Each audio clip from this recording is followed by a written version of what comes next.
I was gonna say, you should know me better than that. Got it. I'm gonna go ahead and call this gentleman and let him know that we'll start here in a minute. Okay. Just welcome. Yeah. Yes. Yeah, it is.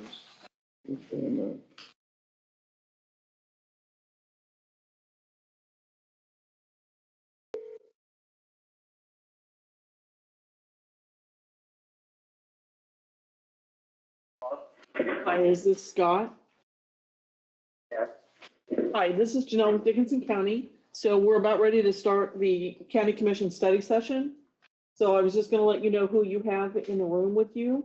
So Kenny Rollison, he is our chair, Lynn Peterson, and Ron Roller. And then we have our county clerk, the assistant county administrator, along with myself, and we do have some members of the public. So, and this is a study session, so no information or no decision could be made during the study session, okay? Okay, thank you. Whenever you're ready, sir. Oh, you ready for me? Go ahead. Oh, okay, thank you. Good morning, everyone. Thank you for having me. I apologize for the mistake I made with my schedule last week or whenever. I'm calling to request a letter of support for my project regarding the 70th anniversary of the Lawrence Welk Show's national debut. My end goal is to see if Congress might approve a resolution recognizing the positive contributions to American culture of Lawrence Welk, Myron Florin, and the rest of the cast of the show. And I think you might already have a copy of my original email, but in case you don't have it, I've received letters, proclamations, or resolutions from 64 county commissions across 12 states now in 3 different regions of the country. And another part of my goal is I want to try to reach out to media, and I've done some of that already in North Dakota and South Dakota, to try to discuss the project in the hopes that it will help bring renewed awareness of the show for people that are closer to my parents' age, and then people my age and younger. I'm 37. I'd like them, if they're not already familiar with the show, to take a look at it for the first time, because I think that many of them may have missed out on the richness of it, because those that might be in the room that remember the show could probably testify to the wide variety of music that there was on there. And it was a show that was of positivity. And I think in any time, family-friendly entertainment is a goal worthy of trying to aim for, and that's what Mr. Welk tried to do. And in our times, regardless of where one sits on the political debates of our day, I think it would be nice if more people across the political divide could look at the show and, take a deep breath and just relax for an hour, and watch it and forget about our troubles. And so I think it's relevant, even though it's an older show, for some of these reasons. And my mom gets nervous when I'm a little embarrassed I tell the story, but when she was growing up, when Arthur Duncan, the tap dancer, would perform, she would go in the kitchen and start to pretend to tap dance when she was a kid. And so the show has personal value to me, as part of why I share that story. And the show has sentimental value, and I still try to watch it on Saturday nights. And I'm the 3rd generation that watched it. So it has personal meaning to me, and I think it should have relevance for the wider public. And I tried to send this morning the letter of support I received from the mayor of Abilene, Kansas. He wrote a kind letter, and of course, part of the reason why it's relevant to your area, to Dickinson County, is because President Eisenhower grew up in Abilene, and Lawrence Welk performed at one of his inaugural balls in 1957. So there's a direct connection there. And as part of my project, 2 of your neighboring counties, Clay County and Saline County, have approved letters. So I'm happy to try to answer any questions you may have, and I thank you for the opportunity to speak with you. Thank you for presenting. I don't think I have any questions, gentlemen. So you say this is your project. I mean, is it on behalf of someone, or is it something you're doing personally, or is it for a larger scope? I'm doing as a private citizen, and I'm not asking for any money, and I'm not asking Congress for money either. I just want to try to raise awareness and to create some kind of a record in Congress to make sure that in the future, when people are reading about our times, the name of the show will come up and it'll help it to live on a little bit, to have a record in Washington about the show. The public broadcast TV station does include that in their crew, on their venue or curriculum. So on some channels, it is still available, or people watch it, I guess. Have a chance to off and on. Any further questions for us? I don't have any questions. You guys want to add this to our agenda? or- Do you do a Lawrence Welk impersonation? Were you asking me that? Yes. Oh, well, I got a couple of things I could share with you. One of them is a joke I heard in Kansas. But first, I'll do the first one. And a 1, and a 2, and a 3. That was wonderful. But also, I'll tell you the joke I heard. Did you know Lawrence Welk had 3 daughters, and they're all named Anna, and a 1, and a 2, and a 3. Reading in Kansas recently, so I had to share that with you. Thank you for that. It's good to have a laugh, but I think it shows your interest also. Yeah. Genuine interest. Would you like to add this to the agenda, or what are you guys thinking? Oh, I'm okay with putting it on the agenda. I think it's just, Okay. We'll go ahead and do it. I like the Eisenhower connection. Yeah. Evelyn did it, so we'll set it to the agenda. I appreciate your time this morning. Is there anything you'd like to close with before we get you off the phone? Yes, I'm very grateful for the opportunity, and as someone who has a grandfather that served in World War II in the Army, it means something personal to me to be able to speak to the commission of the county where President Eisenhower, who was the 5-star general in World War II in the European theater, grew up. I appreciate the opportunity to have that connection, and I already reached out to the mayor to thank him for the message, but if you'd thank him also for me, I'd appreciate that. And if anybody from the public that's there would reach out to your local media and share my contact information with them, I'd be happy to speak with them as well.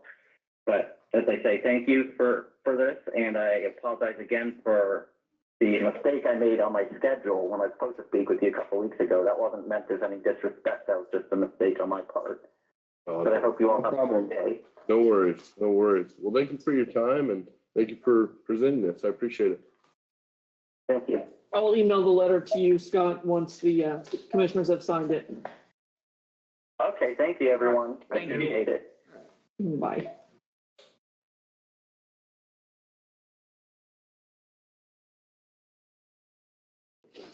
All right. EDC Director Natalie, come on up. Morning, commissioners.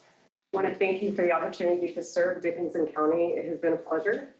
I'm very passionate about what I do. I love what I do. So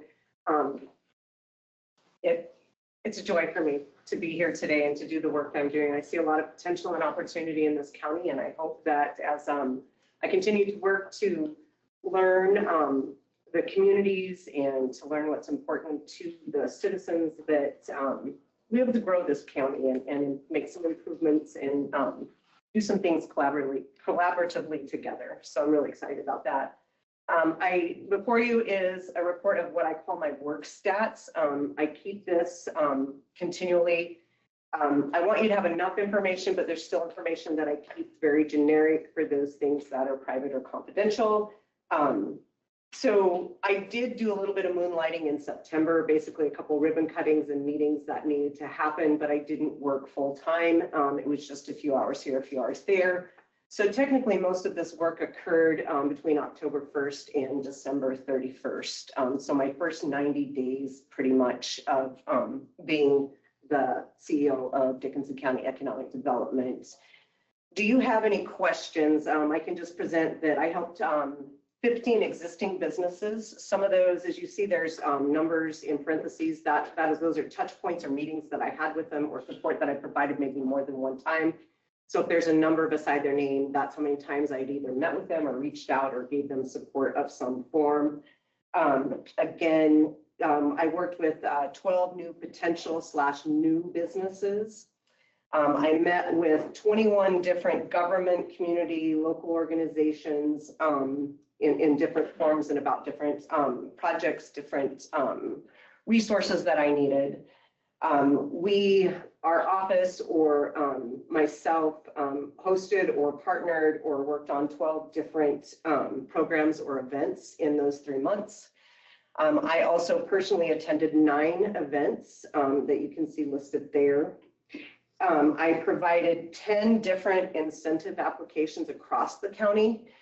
Some of those materialized, some of them have not yet, some of them are in the works. You can see I've done a lot of business outreach in different ways. I've met with several of our investors towards several facilities, and I'll continue to do that. There's a lot, but for 90 days, I feel like I made some great headway in meeting with different businesses and our investors and people in the community. With that, do you have any questions for me or any direction that you would like to give me? Well, I'll just go ahead and say, I think you're doing a very good job to get started here. I know that we talk a little more than the rest of the commissioners, so I want to give them an opportunity to ask you some questions, but I thought maybe you ought to talk a little bit about the new marketing direction we're headed. Oh, and yes. maybe talk about that a little bit. Yes.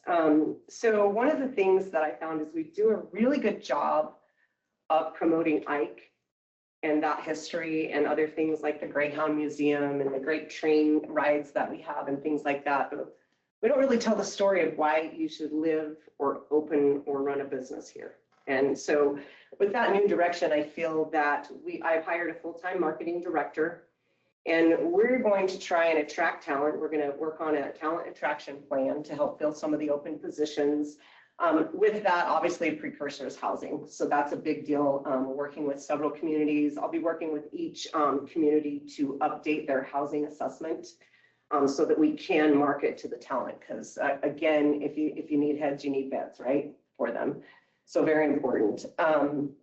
And then we're going to tell our story. We're going to tell a story of why the quality of life here is great, why you should live in Dickinson County, what the opportunities are, why Dickinson County. With that, we'll be unveiling a new logo, a new name, and a new direction at our annual meeting. We're really excited about that. I think that when we tell the story of how we landed on why we're doing what we're doing, I think it will resonate with a lot of people. And it'll be new, it'll be forward moving, and I hope it will create some momentum in the county.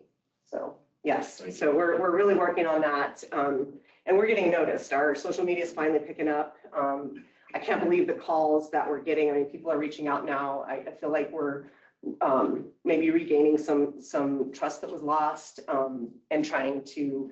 People know that we're here now, and I think that's really great, and they want to use this as a resource. That's why we're here. That's what we do. So definitely. It's something exciting to look forward to then. Yes, there's so much. It's just, I need 2 of me and I need more time. That's just my thing. But we're moving with the new marketing director, because I had really been doing a lot of that myself, and now I can take myself out of that equation a little bit and do the things that an economic development director would focus on. So CEO. Yes, CEO. Thank you for that. I got no more questions. You guys any questions, Shannon? I might have Sure. something that may be of some value. I come from the southern area here. Woodbine, correct? Yeah, and it encompasses quite a few little communities as far as towns and farmers and things. But out in that area there's this little thing, a nonprofit organization that brings in about 35 to 40,000 people. Now that's a lot of people in a small community that come through it, okay? And it's called the Kansas 4-H Foundation. Okay. And I welcome you to call and talk to Mindy Maxelman. She's the chief executive officer at the university there. And discuss. Say that name again. I'm sorry, writing. With Mindy Maxelman. Okay. And she's in charge of that. Okay. And I try and encourage you to go out there and look at the place. But the thing I'm trying to get to is they bring people in, a lot of people. Now they may not live here, but they spend dollars in our communities. but they see where we live and what's going on. Mhm. And there's a lot of children that go to the university up there that go through there. That enhances our community of seeing, that. Would you like to live in these areas? It's something we want to see. Just a little situational awareness is what I want to bring up to you. Perfect. I did not know about that, so thank you. Yeah. Thank you. I'll definitely check that out and connect with them. Yeah, just something. Definitely. I do believe, the birth rate's fallen. People are aging. There's a lot of, we can't just tell people to have more kids, right? So the way that we attract, number one, either we've got to get those kids to come back home, right? Or we've got to attract people from outside. So those are all good resources to do that. And that is one of my goals, is how I can reach out to either alumni or those that have gone through the high school CEO program, or maybe it is 4-H, and just connect with them in maybe their early adult years and say, hey, have you considered coming back? We have these jobs. I love doing that. Because people want to feel needed and connected to their community. And so the more people that engage in that with them, they'll feel welcome, and they'll want to come back and they'll want to stay. So that is a goal. So I will definitely reach out here. Well, and it's building, it's a facility. It's built quite a few cottages and things, and they buy a lot of lumber, they buy a lot of material, and it's a big facility. So I can encourage you. And where's that exactly located? Do you know what community would be considered, or is it just North of Woodbine, north of 77 on either highway, the old Okay. highway, the new highway, and the signs will take you right there. All right. Yeah. Okay. There's no further questions. Don't, thank you Okay. for your Yeah, time. excited to be here, excited to do the work. I'm not working, so. Well, thank you. Thank you. Natalie. Good job. Natalie, it's up to you. If you want to stay for the 250th, we're going to talk about that here about 10:30. Okay. So up to you whether you want to stay for that or not. Okay, County Clerk, you're on the list. And I can holler at Dustin and see if he can come up early too, if you like. Don't mind. He's got a service report or something here. Yeah, those are the licenses we could talk about. Good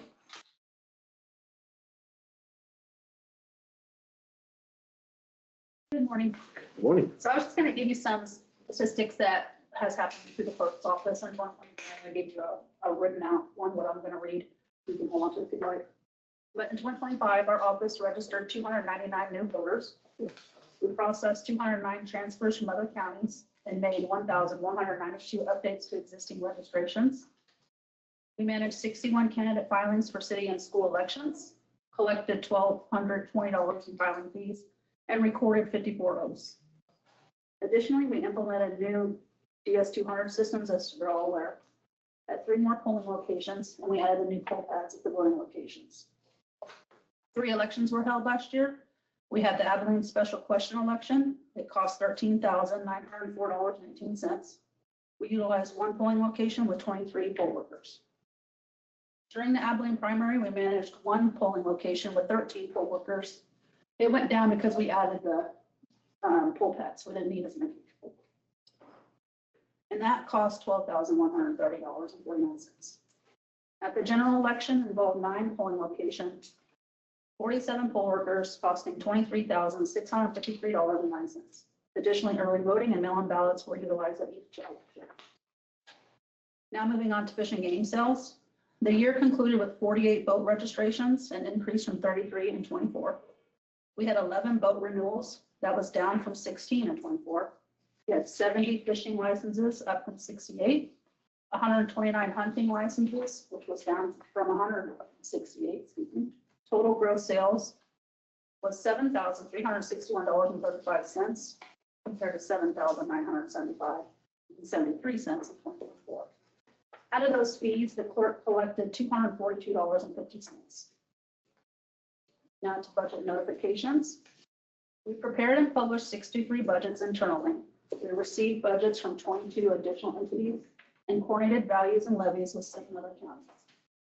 We mailed 18,714 revenue neutral rate notices to taxpayers, costing $10,208.50 in postage and printing. The state did reimburse us for these costs in 2025, but as of now, there's no legislation to pay for these costs in 26. We attended 6 training sessions covering elections, budgeting, and homestead issues. We hosted a yearly homestead training class with the state We had 12 individuals attend from 9 counties. And we also coordinated election training at Sterling Hall this year. It was the first time, with 60 attendees from multiple counties. So that brought in people staying at our hotels. And, you know, businesses probably received tax dollars from them as well. I think that's an annual event that you're doing, right? And I got them to come last year, you know, just encouraging them to have something more central located that could fit the amount of people that they need. So luckily we had them last year. I'll try to work on it again this year. Okay. We did file 51 homestead returns. And that's up from 47 and 24, resulting in $35,486 in refunds. The office did prepare 29 accounts payable batches, conducted 14 special check runs, and processed 3,236 checks. And we also created 93 new vendors. Throughout the year, we handled 38,377 pieces of mail, incurring $28,798.56 in postage fees. And we delivered the county mail to the post office on 249 days, regardless of the weather. We fulfilled 57 core requests, that's up from 43 and 24, and completed 17 voter data requests, that's just specific to elections. We issued 5 highway moving permits, collecting $1,000 in fees, and reported 127 pages of commission meeting minutes. Additionally, we processed 244 daily packets, managed 304 adjustments for intangibles and special assessments, balanced 36 bank statements, completed 48 weekly deposits, and made 239 address changes and tests. We entered 642 intangibles, a decrease from 794 and 24, which collected $80,656.66 in intangibles tax, which was up from $76,659.74 in the previous year. And we have also stopped doing intangible tax. So that ended with the 2024 tax year. So we will not do intangibles this year. Good. That was a resolution that you guys passed. You guys have any questions for me? I know that's a lot, No, it was thorough. but I don't know if you're aware of everything that happens to the clerk's office. So I thought maybe I'll give an update, kind of like the other departments do. No, I Kind of what thought they do all year. it was great. Yeah. Very informative. I do not have any questions. I did submit a grant to the state. Remember, we talked about that? Yeah. And I haven't heard anything back. I was hoping to hear something back before I did my update, but unfortunately I haven't heard anything. But they should let me know no later than February 28th. So, There's talk in the legislature about changing election days, or the cycle and such. And does the Clerks Association have a recommendation on that? Status quo, keep it as is, or change, or? from what I've heard, they're not in favor of it. Only they're thinking it's just could be some problems with it. The ballot length, for example, will be longer, which could cause voter fatigue. So once you get through voting for your governor, your senators, representatives, and then down past that would be your county people that would be up for election. And then after that would be your city, school, and questions. They're afraid that once they get through that first page, they're going to be like, I'm done with this because it's just so long. So that's a fear. I don't know if ballot styles would increase because right now in Talmadge on a partisan primary, they have 15 ballot styles. So if we get more than that, it causes problems when handing out ballots. Because there's a possibility of getting one ballot. We, of course, don't want to have that, but they could have to write ballots. And that's just if we have ballot style for Democrat, Republican, and independent, or excuse me, not independent, unaffiliated. If we have those other 2 parties that are in the state, United Kansas and No Labels Kansas also have multiple candidates. We could have up to 25 ballots in that area. So that's a lot of ballots. We have them all laid out, trying to figure out who gets what. So that's a concern for me. I probably have to increase poll workers to handle that because I don't want the mistakes to happen. It'd be better if we have more eyes on it. So there's just a few things I can think of. Another thing is like, I don't know if you're aware, you know how we do the budgets every year? We set the levy. If we no longer need a budget for elections, just here and there things that we need to maintain. So is our levy going to go up and down? Because one year we wouldn't need a budget too much, and then the next year it would go up back to where it needs to be and cover for the new cost of whatever would be passed on from the previous year. And right now, there's no legislation to where we could have a budget for those off years and then carry it over into the next year to kind of just like do 50% this year and then 50% next year. So it's not an up and down on the levy. So that's another thing we're looking to. Did that I make think sense? it's still in committee down there, or maybe even has, I'm not sure exactly how far it's moved along. I think you're right. There's discussion about it, and I guess that's always a concern if there's unforeseen circumstances that arise from it that's offset, because I think right now, some of the discussion is, well, if you just have it all at once, you're going to save money overall, but I think there'd be things that you would save on because you wouldn't have poll workers every year, but just everything would change where you need the more poll workers. I don't know if you would save, but I guess it would just depend on how it goes. I mean, you don't know until you try it, right? So of course we would make it work because that's what the law is. But I think we're just kind of used to the already. And I don't know if that would prolong also, I would guess that if they wanted like a special sales tax, it would have to wait for those even number of years. Another thing that it would affect would be like city schools. They're on their own like terms to land on these years. So now they have to go and set, I don't know if it's an ordinance or resolution to fix those term dates to be adjust to the even years. So just little things that I thought about, but I mean, I do know, or my perception is that sometimes when there's lots of things on the ballot, it's hard for people to be informed and take time on certain issues or certain races, because obviously the presidential race and U.S. senator race and congressman and governor, I mean, they kind of take all of the efforts and all the TV time and ads.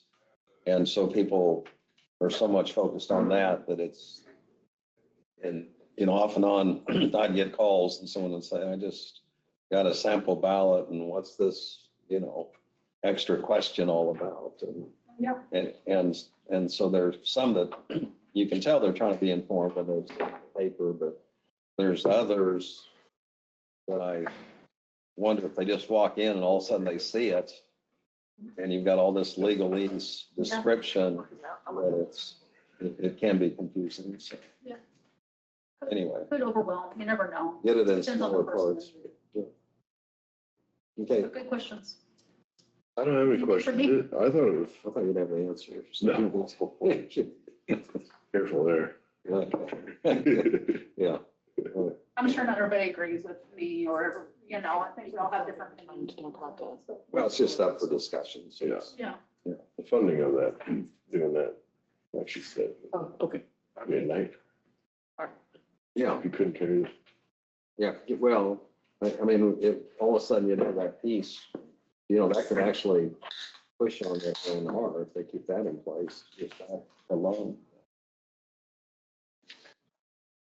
Talking about valuations too, so. Yeah. That bill. He is in dispatch. He'll be up shortly. So quick question. I sent you or laid a copy of this on your pile for the Supreme Court on the road. So if you would like to attend, let me know and I will RSVP just when you have a minute. Just wanted to remind We you. got till February 27th, Correct. RSVP. I will. You will? Okay. Yes, sir. Probably gonna. That'd be good. It's quite interesting for the lunch. And so they'll send out some information of what arguments they're hearing and where it's going to be. It'll be Eisenhower, but when it's going to start and stuff. Sounds good.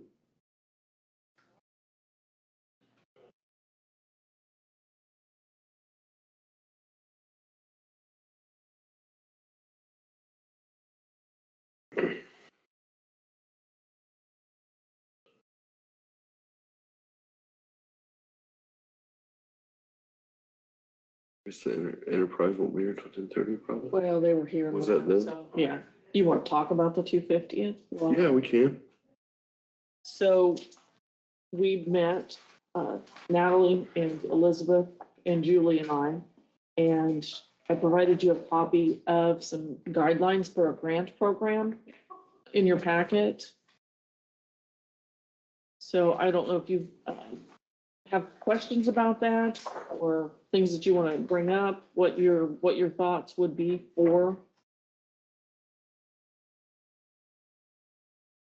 the 250th celebration. I mean, what we had kind of loosely talked about was a banner that we would have for the county and then have a presence in the parades, stronger presence in the I parade. don't even gonna make that application deadline though. Yeah, no, we're not. So that'll have to change just a smidge. Yes, yeah.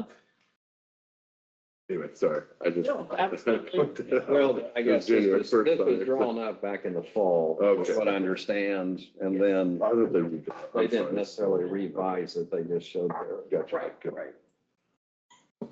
Sorry, continue. So we had good discussion, the four of us, we did. So, listed can apply, cities, towns, and incorporated communities, nonprofits, historical societies. And we did speak about a match requirement. A local match would be encouraged, probably in kind, more so than anything would be what we felt like the communities would be, and the historical societies and whatnot would be interested in. So, So it says funding by the county, Mhm. and I'm not sure of this $50,000 number, but it says funding by the county, so did you and Marcus have any discussion, or do you have any idea what fund that would come out of? Because it would just come out of the general fund and miscellaneous, or the reserves is where the funding would come from. Those have to be reserves, I think. I think there's enough sitting in the, I think so too. What is I know Marcus isn't here, but it'd be nice to know that amount. right. Reserve. Yeah, that's fine. Yes. well, I think this is a great opportunity from a patriotic standpoint, with a celebration type. I think even the individual that called in on Lawrence Well, I think there's a little bit of that theme that it's something everybody can get involved with. And, we're thinking about the heritage and all the things that have taken place. And so I think there's a lot of positives to it. I would kind of want to make sure that there was balance throughout the county. And I think there's probably some existing annual type events that take place, say, Harrington with their fair and rodeo, and Solomon has their big picnic celebration and parade. And we have the free fair and rodeo. I mean, there's just lots of things that, maybe some of those groups that might put some extra energy in there, and this, the Heritage Center. I think we did something with the museums one time Mhm. up there at Talmadge and Hope and so on. So it could be that, I guess I'd want to make sure there was something for maybe, it wouldn't have to be the biggest event, but it's still an event that's important to that community. And sometimes it's not just the people in that small town, they'll have family come back for certain events and so on. So I think it's, there's a lot of positives. It's always kind of hard to implement something like this, and Right. the timing, and I'm sure there's always going to be someone feel a little bit left out, but then again, it's an opportunity that wasn't there if we don't do anything, so. And I had opted to go and take it out to the communities, to be that resource to get the word out to all the different communities, because I've got several council meetings scheduled in the smaller towns, so I could, in the next few months, so I could go ahead and get that out, and then You would our know. marketing, Come up to the podium. We do put this online. sorry. They won't see I who you are. apologize. Yeah, I did volunteer with the group to take it out to the different communities and educate them on the process and the availability of this program. And then also I volunteered my new marketing director to design a specific Dickinson County Celebrates the 250th logo, which we'll have by the 17th for you guys to review as our deadline for that. So she's working on that. I belong to a lot of different, you know, kind of like Facebook groups, or that's for different chambers across or EDOs across the country. And a lot of them are doing their own specific logos and finding ways to celebrate this. Our part in this will be, we'll hold a contest for business window decorating to encourage our local businesses to really bring out the red, white, and blue and celebrate that. So that's what we'll do as an organization, along with getting the word out and designing a logo as part of our collaboration in this project. So. And this did mention that there were decorations or banners, so there might be something that more than one group could utilize. I mean, some of these banners are weather well, and they aren't meant to last for 10 years, but they work for a year easily. Right. I guess what I'm looking for is some direction on what you want me to do. I talked about this with you before, and then kind of where we were, I guess where my brain was going was, well, why don't we beef up our parade, get more police cruisers in it, get a banner going.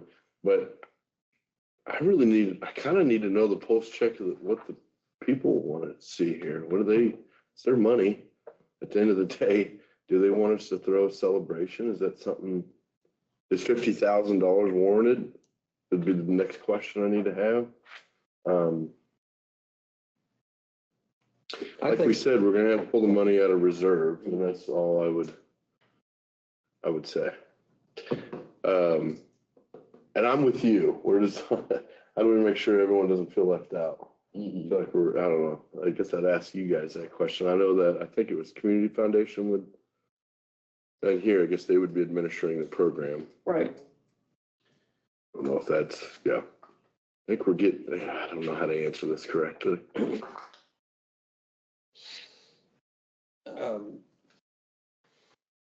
I think, It only comes around every 250 years, right? and probably won't be here for the 300s. So, you know, I think we will.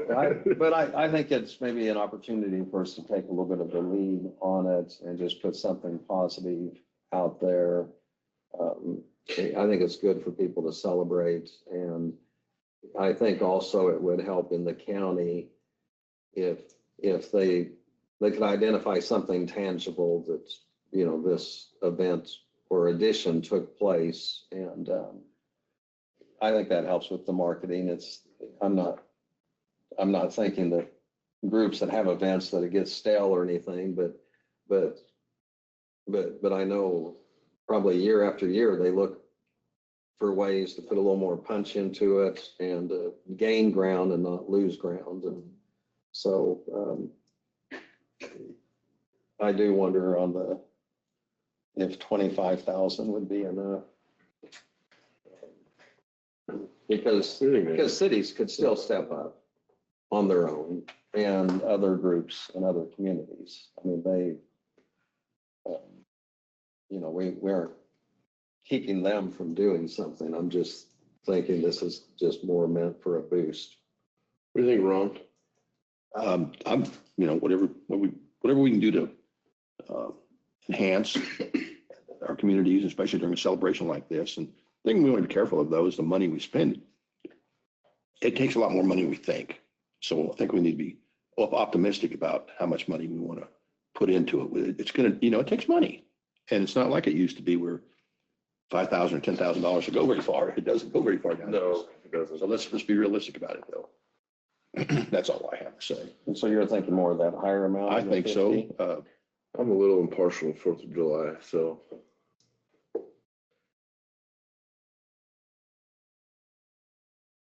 Well, I'm sure as a business, and I mean, I got letters throughout the year where someone's having a special event, and say, hey, can you contribute or whatever. So, I mean, I know they work to get funds on their own and probably put a lot of time into it, the groups that do that, but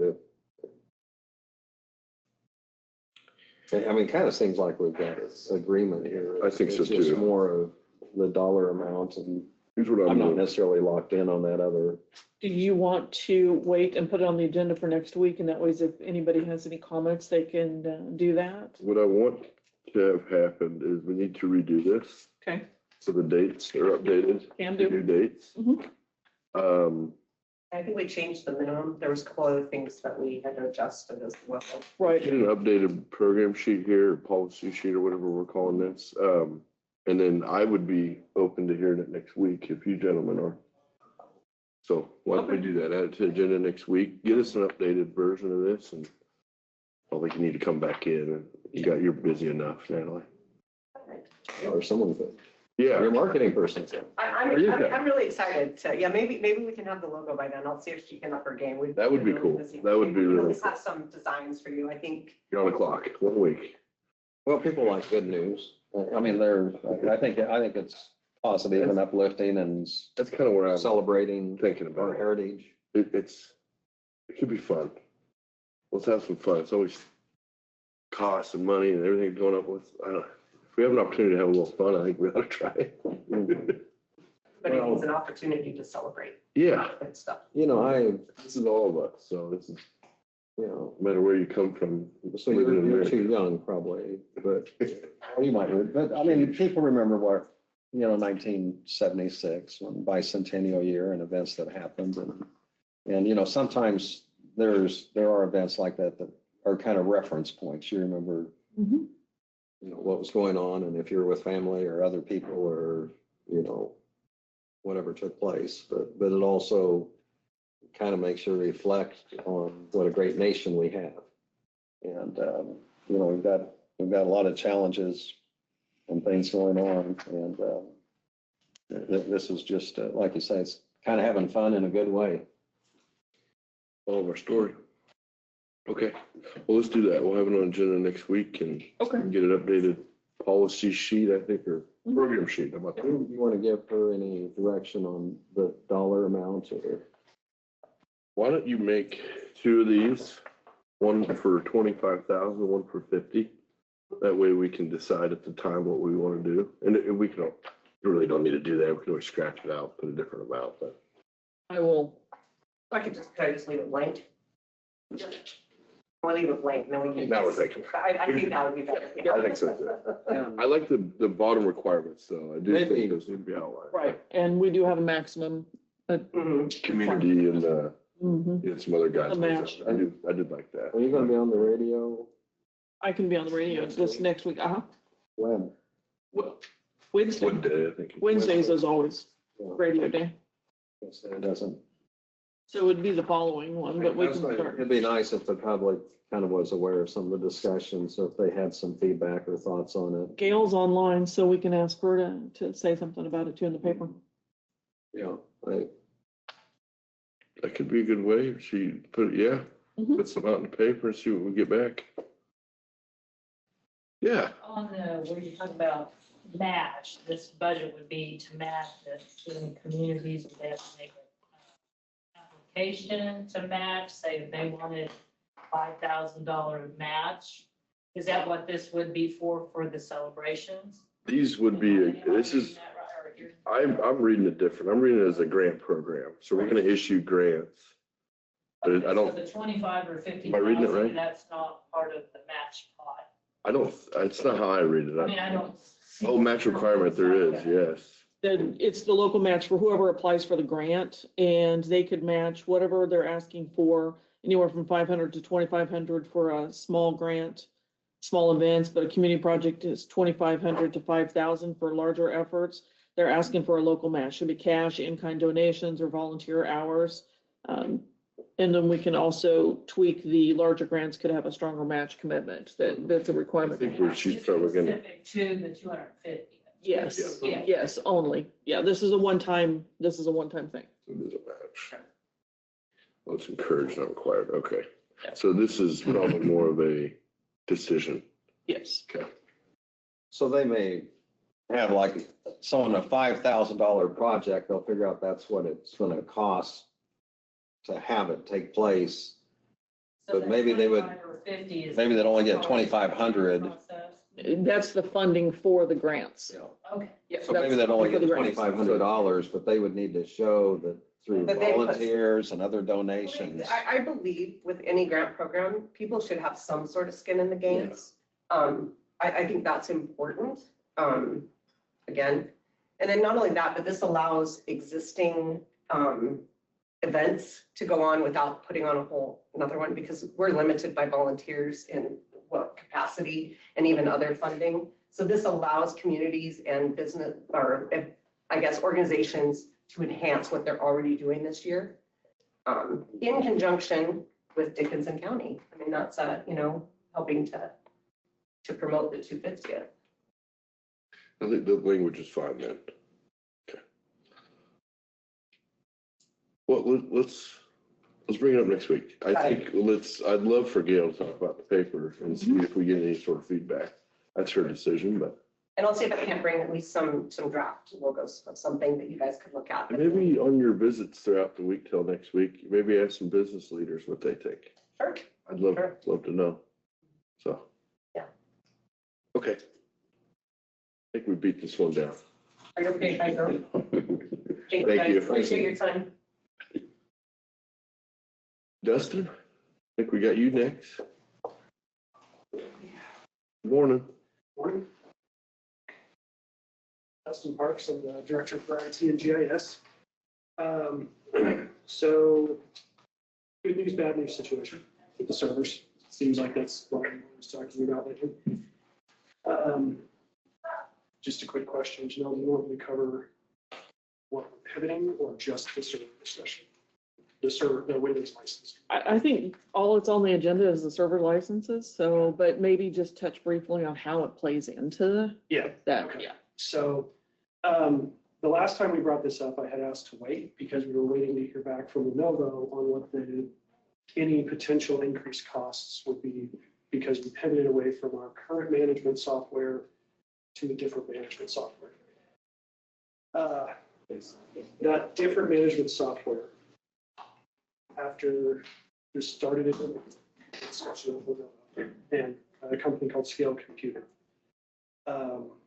And just as a brief reminder, the reason we pivoted was because the current software we use, we don't pay yearly for managing all of our virtual machines. And they were going to ask us to pay $45,000 a year. And so we said, no, let's look at other options. The option that was recommended to us by Lenovo was Scale Computing. They work hand in hand with Scale. And after 3 months of discussions between Lenovo and Scale, they came back to us and said, hey, tell you what, for an extra $145,000, you send us back your servers, we'll basically retrofit them to work with Scale Computing.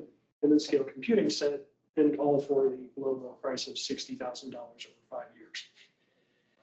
So we decided to go ahead and say, no, we're pivoting and we're going to do it ourselves.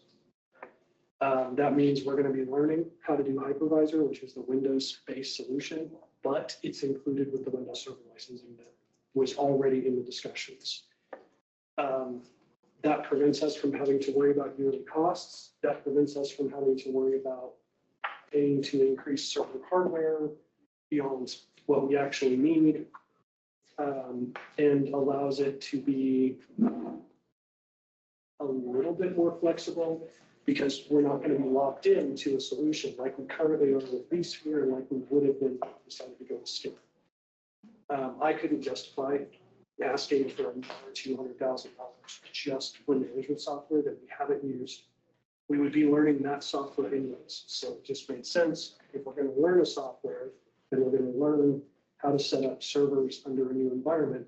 We may as well do the one that's included with the licensing we have, even if it means we're going to be the ones managing it instead of Scale Computing.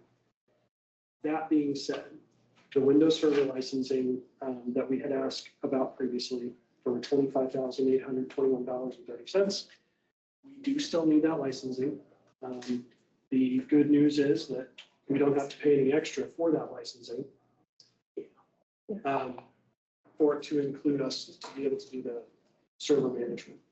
So We got it.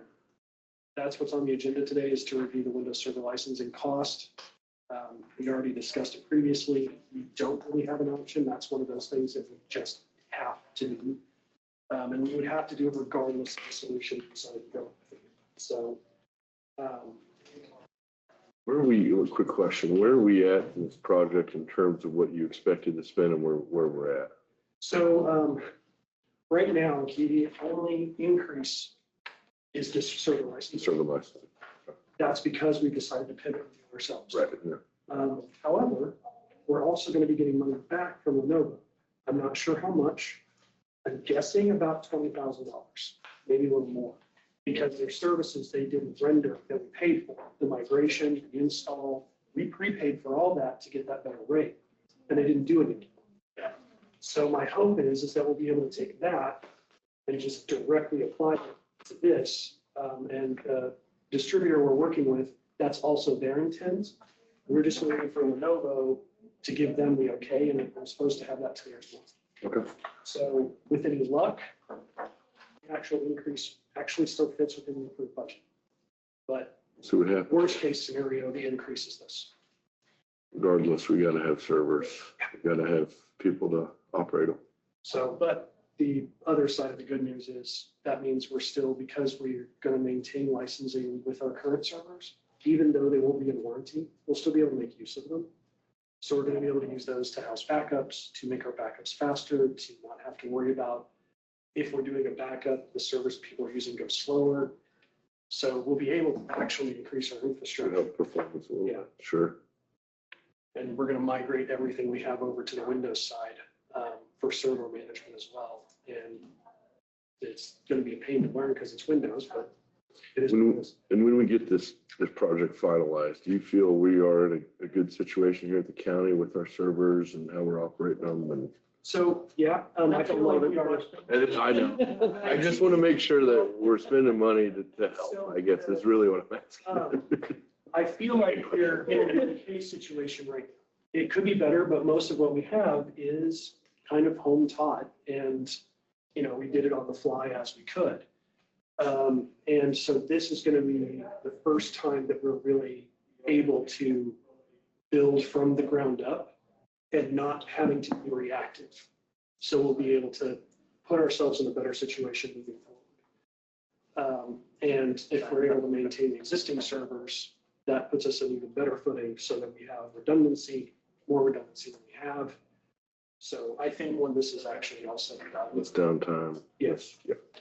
So That's what I wanted to hear. I think when it's all said and done, we're going to be far better sooner than we are right now. So. Okay. Any questions, Commissioner? No. Thank you, Justin. You guys want me back up here for that, or I think you got it all out right there, unless you want to got a lot to do? be. Yeah. Thank you.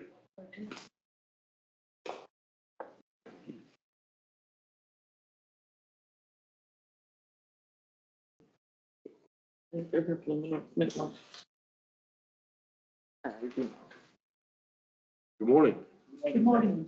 I'm mistaken. I didn't know your guys' names. I imagine you're here on the Enterprise mini bar? Yes. Okay. You guys want to come on up and let us know what you want to talk about? Sure. So how we do it is How you did too? good. Just give your name and where you don't need to give me your address, but where you live at and, Name is Mohammed Ishfaq and okay. I'm Cruz and I live in Lawrence. Okay. Yeah, you can both stand up there. No big deal. So what's going on today, gentlemen? So we got the Enterprises Mint Mart, and basically in the Enterprises, there's nothing like no grocery store, no a gas station, no convenience stores. So we think we can serve the community over there, so bring that back and try to put money down a little bit so we can do some payment over there. But without like help from you guys, we cannot do anything because we have like a big issue with the water. Okay. No water. Or Yeah. do you have, is there a well on the property currently? Yeah, that's the wells right now. Is it not working? Wells is working, but wells is owned by somebody else. Hmm. And then they have like a water line go to the somebody else property. But that's like a private, Okay. it's not from the city. Like I tried to talk with the city of Enterprise, and they say we cannot do anything because it's in the county. If in the city, we can try to help. It was a mini mart before, right? Yes. So they had to have had water. How did they get water?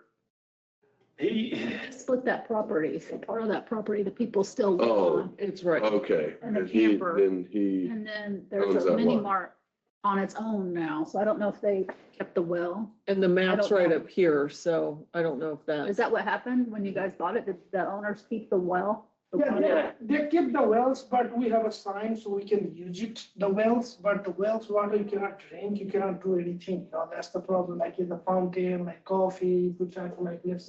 no, you'll have to soften it Yeah, and clean it. Yeah. Try to We get try some to bring food. the food, pizza, something, because town no have nothing, zero, no soda, no nothing, no grocery. Sure. And we try to bring everything, one-stop shop, gas, plus, some people working over there. It's come a city, have a lot of, and town, everybody looking for something because he driving all the way, I think he's come. Everything, I'll go to the over there. Yeah. So. Has an engineer kind of drawn up a proposal? This is what the expense would take if the city of Enterprise agreed and the county agreed. And I mean, I guess I'm not sure So what you're asking for specifically. I mean, in principle, I know, but I mean, what are we talking about? So we try to talk about, we need water line in the building. That's the main thing. That's we needed. And that's like, we try to talk, we already talked to the city of Enterprise and they already told us, so it's in the county. And it's gonna be like a big investment because the water is all the way to the river sides, the main lines. Yep. So if we need a water, either way, we have to contact with somebody else, like have a water, like already, and they are not trying to share with that. And if all the piping gonna come from the, cross to the river Yeah. and under the river. Yes. Yep. Yeah. And that's is like a top parts. It sounds like you're asking us to drill you a well. Is that what I'm hearing? I mean, because the cost of plumbing a water line across the river is significantly more than drilling a well. Oh, yes, it's like, they told me like, we found like the guys, like they told us like, no, the city of Enterprise, they told us like, that time they put like almost like $40,000-50,000 just to bring the water line from the. It's an organization Make that, an annex, I mean. I don't know if the Kansas Water Association would That's where I have was any going. resources for that. I know they drill wells in the county, with 18 wells they drilled or something, they told us, or Right. 20 some wells. Well, the city of Enterprise has their own water, right? Yes, And they're not that far from you, right? they are way far from us, but they have like somebody had a personal line. Because their lines is across to the river. Other side of the river. So what I was asking is, can you get water? If you were annexed, can you get water from Enterprise? If they let you? Yeah, if the guys let, Yeah. then yes. They'd have to annex them, right? They'd have to, Run the lines under. This plat we're looking, All under that river by the bridge there. plat we're looking at, is this the Directional CUP in bore. the county? There's no water line right now. There Residential. because it's been, And I uh, believe they're saying there's a private line that runs across there right no, now. we don't have Is that- anything that like that. private Because line, that is was that just a connected private to sale the to city of Enterprise. Enterprise? Yes. Why is it platted? So there is a private line, I believe, that's running past it, but that person, I think, County. must have. Yeah, we are zoned county. Oh, we On their are. own, Yeah, by- to have that out And so they're. So just down the street Spoke with from that them. person Okay, about there's connecting. a little their road lines. before you get to the, Because we don't. Yeah. I don't know if you're aware. There's a person that lives there. He's saying that that person already. And is there any possibility of drilling a new well? Yeah. Pull a line. Good water, is there any or two. possibility of that? Yeah, one at a time here. Yeah. Okay. I'm sorry. Well, no, So could you do that? I didn't know if you were Even aware of more? that as well. I didn't know if you were aware of that as well. no, So I'm not it's just, certain. Is it this house here that has the private line? No, yeah, ski house. Here all the way to this no, corner? no, it's down. Like zoom in a little bit, I'll show you. Hang on, let me. So someone in this area has a private line currently from the city? So show us where the bank is and the mill and then, See, this is them. Yep. This is going towards, So this house right here, sitting right there on the corner, has, this has a private line going through here. He's saying, but they don't want to share. Is that correct? We don't know, no, because. That's what- we're not- I talked to the owner because they came and did their, Yeah. so they were telling me that they have a private line here. Yeah, they do have a private. so who is that owner? that is, Steel or something like that, steel or something like that. Strata, So it's this one, it's one of these. two. Strata. It's one of these two. Steed. And they may not have it I know sized. them real well, served in the army with them. They may not have it sized, sometimes, I do have an owner phone number.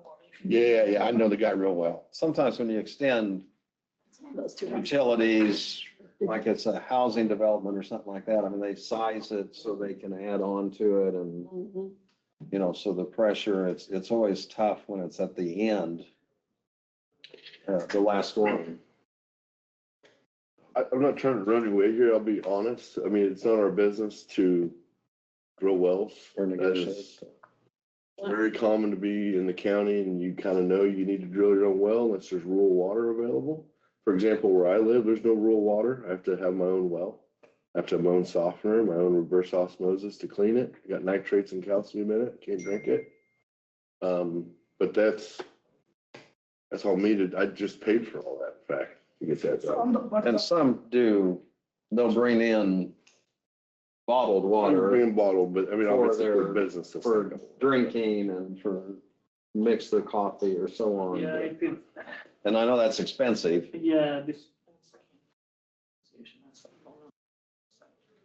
I think you ought to reach out to them because they do help with things like this. Exactly what their organization does.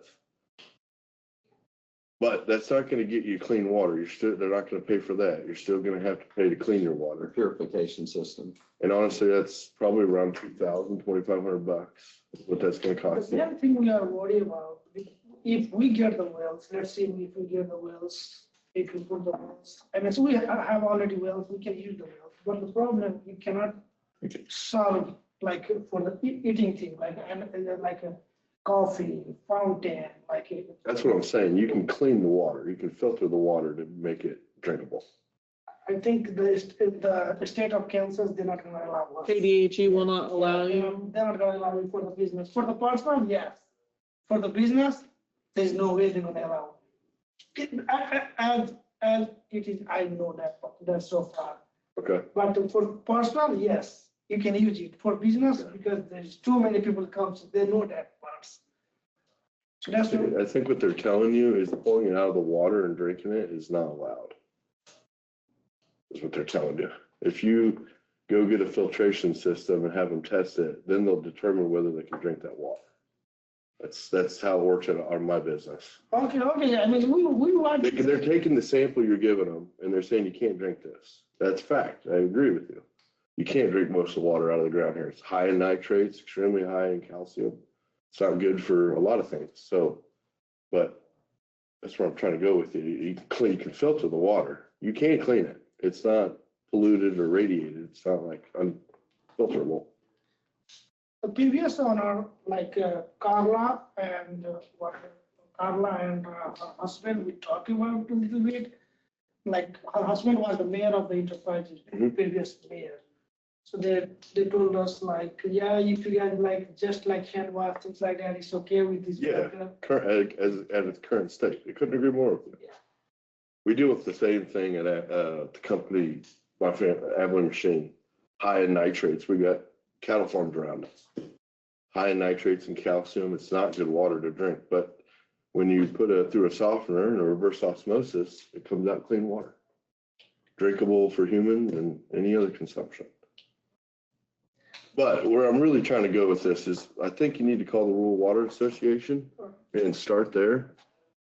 I don't know what my other fellow commissioners here, like I do feel, I sympathize for you, but that's not a function of the county government. If we did that, we'd have to build a well for everybody. I mean, that's what you're asking us to do. No, we are just trying to get like the water, we just, just try to get water, like clean water, that's our goal, That's what it's sound, Here with them. So I'd like to share something with you.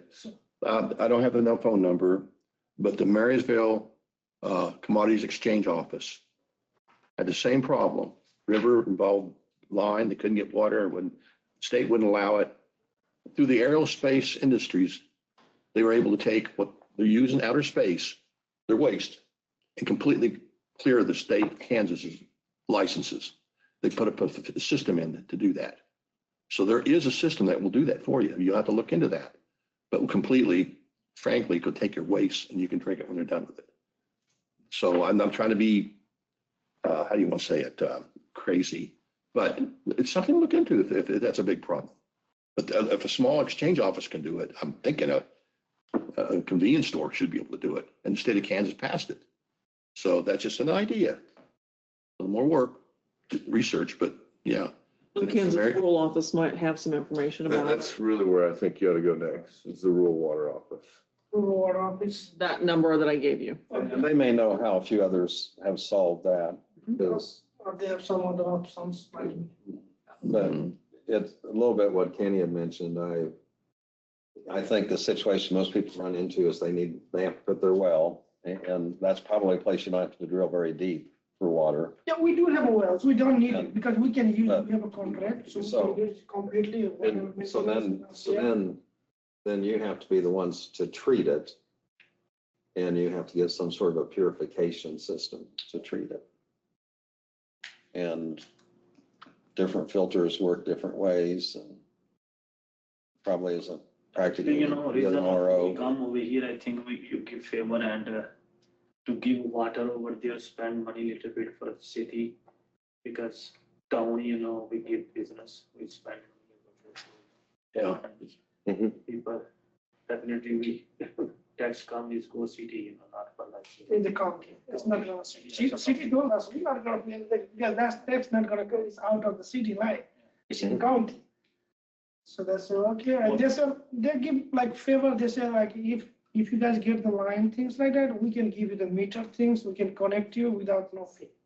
That's they told us, that's the only thing we can do that, that's they told us. It's pretty standard how it operates in owner property. I mean, owner property in America doesn't give you any exclusive rights. It just means you have the right to the property. It's your property to do what you will with it. It's not our responsibility to clean the water and clean it. And if there's a pollutant, that's a totally different discussion that we'd be having with our hazard. I can't remember the name, but environmental services would get involved. So that's a totally different topic. But once again, that's a regulation of the polluted water, not giving you clean water. So I really, what I'm trying to tell you is you're at the wrong organization here to ask what you're asking for. That is not our capacity as a county government. Typically, whether it's a city or county, if there's an extension of utilities, someone has to pay for it. And so since it's privately owned property, it's usually falls into the people that own the property. And there are some situations vary on developments and so on. I mean, I wish I had just a light switch type answer where, yeah, do this, and then you're set. So I know it's probably a little more complicated than what you anticipated, or. That's an argument to be in town, is you have higher taxes, but you have sewage and water and utilities ran straight to your house. There's a reason they charge you more money to live in a city versus the county. There's more services. So I'm putting it really bluntly. I'm not trying to run you guys off, but I'm just being honest with you. No, we Those are understand. the trade-offs that you have to decide you want to make. We definitely understand, but, nothing done to try or nothing, if you're not gonna, Sure, yeah. like the baby, if not cry, their mom not gonna feed, That's true. right? That's right. So we are just trying to like, if we can utilize, I do think the rural water can help you though, because We'll try we that know now. for a fact that they've drilled wells in this county, self-contained wells using solar energy, and they help you figure out whether the water's clean, what you need to do to clean it. They'll walk you through that. In fact, they give free sample tests, and they'll tell you this is what you need to do to clean your water. That's how I figured out what I needed to do. They come out. the main concern we are worried about like the food things, like just the restroom things should be okay, but the food thing and fountain thing. Right. That's Yeah. the main water gonna be coming. I'm telling you, they'll be able to walk you through that. And they'll know who to contact at KDHE and what the steps would be there as well. Why don't you talk to the KTSC to do that? Mhm. But rural water would be, I think the commissioner is correct, should be your first call. Yeah, we will do that, yeah. I'm not gonna say they're gonna pay for it. I'm telling you that they're gonna tell you what you need to do to make it work. That's what No, they're we gonna just try to make it work, We don't want like a grant or something, we just try to make it. Here's what I think. I think you got a well and you can use it and you need to purify it. That's what I think. I think you're talking $3,000 to $5,000. I know it's a lot of money, but that's probably where you're gonna be at to get this. That'd be my opinion. I don't know that. I'm assuming a lot, but I think that's what's gonna, go ahead. No, you're right. You got to, the rural water people will not drill your well, but they will advise you what they can do and they will test it, Right? Is that what you had? Yeah, I mean, they'll tell you what you need to do to get it to be drinkable water. Now, you're right, that in a home, you don't have to purify your water. They will tell you you should not drink this water, but you don't have to. You're right, when in business you do because of the health standards, and I get all that. But you need someone to kind of advise you on how you need to purify your water. What purification, there's hundreds of them, different applications, different chemicals, different bacteria, whatever it be that remove that stuff. I've found reverse osmosis to be the best. It's pulling the water out and putting the hydrogen back in the oxygen. It literally breaks the water down to its molecule. What do you say? Reverse osmosis, RO. Very common probably for most people that live in the county. It's newer, relatively And the newer. technology has improved a lot, so it's. Used to be. They can scale it for different sizes Yep. of wells and. RO, just look up RO water purification. They put the water through an infiltration system and it shears the molecules off of it, such as the nitrates and other things, and because of the density of the filtration. They got it system. down now, it's in line. You don't even have to have a tank anymore. It just cleans the water as it comes in. But I don't know on a commercial size whether that's possible. So just real quickly, just so I'm off the side here a little bit. You're in the county, right? Yes. And when we build new homes, do we have the county check to see where the water system or whatever, they can drink their water with? Don't we inspect out there? Environmental services, Yes. yeah, we Okay. can test, we Yes. can do. Have you tested your water yet? Can you show me a sheet what you tested it and what it has in it? Very part wrong. Just, am I wrong? No, you Can the can, county go out and test your water and then it's free? That yes. way you know where you're at? Yeah, Because right now, you're barking up a tree. I'm not trying to make it difficult. No, no. It's a safety issue. Yes, yes. It's a new business in the county. We enhance economic development and all that. You want to open business up? And the county wants to Which is help good it. news. Mhm. So am I on the wrong track? No, No. it's great. And it's- All right. We don't what, I know what you- we don't know what in the. You don't know what you got. That's the first step. I have a question. Environmental services. Ron, when you sell a place, when we sold our previous home, Randy Barton was still working at the county. He came out and checked it and Yes. qualified. That's an There you- inspection that's supposed to happen. There. Did that happen? I need thoughts for business. Yeah, good point. Good point.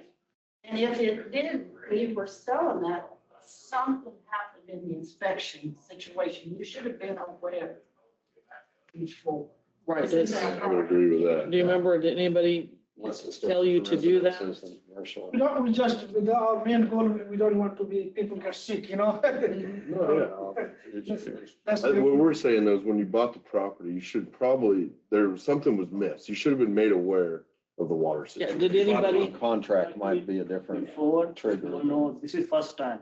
Yeah, that's what I'm We have- we saying. have- We're saying there was a breakdown in our We system. never have, like before, this is like first time, I am then, when we go in and I see this water, she explained me after when we closing done everything.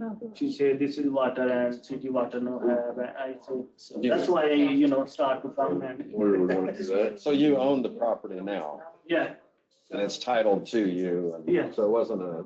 yeah. After she tell me, this is story. We don't know before. Nothing. Yeah. First experience. Oh, what is, This is completely like a new view to us. Yeah. That's why. no, that's a little shocking. It's some- I mean, we got that and they'll say, you cannot use the water. Oh, yeah, it's like over the head, And the problem, we try to talk to the neighbor.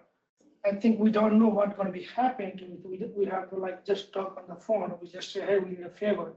So if they help us to just connect the line, because the line is just going to across to our property. Yeah. So we just try, if they can allow to just run the line with that, the problem should be solved. Right. So then that's going to be main water from the pipe. Actually, I'm from Missouri. We go down like 3 hour way, small town, over there have water. We don't have, this is Well, first that's time. what I was trying to get at earlier. If you were in Enterprise across the river, we wouldn't be having this conversation.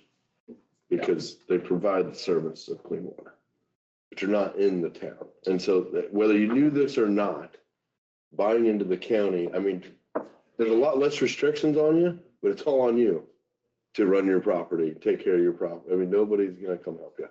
I'm just being frank with you. Nobody, when my road breaks, I gotta go fix it myself. It just is what it is. All right, thank you. Yeah, thank you, guys. Thank you for the times. Yes, We'll try the best. good luck. Thank you.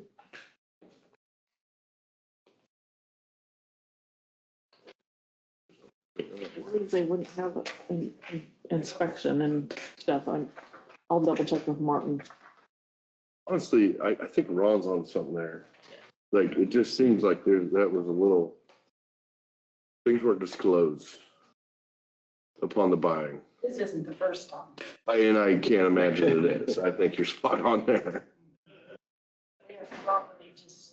It was like my house, the water wasn't drinkable. And I didn't know that for like 4 years. And then I had it, you guys said there's free tests, so I tested it. You're high in nitrates, it causes cancer. I'm like, oh my God. Depends on the level. Yeah, that's what, yeah, they said in there, hazardous. 1 part per million. And they're able to test for billions now, so it's not even, and the technology is so. But I ran into that in our little community because we had nitrate and nitrites and carbon tetrachlorides and you name it in our water. And many women were getting cancer. I don't know why just women, you think the men would get. So working with that water thing was something that drive any person crazy. Yeah. Because even getting the limits and it's just crazy business. And then, of course, in town, you put nitrogen on your yard to get the grass a little greener and make it grow. But, a lot of the rural people, they're very aware where their well is. And then with drainage and so on, I mean, they do plantings and things in the corner to try to take some of the nitrates out of the soil.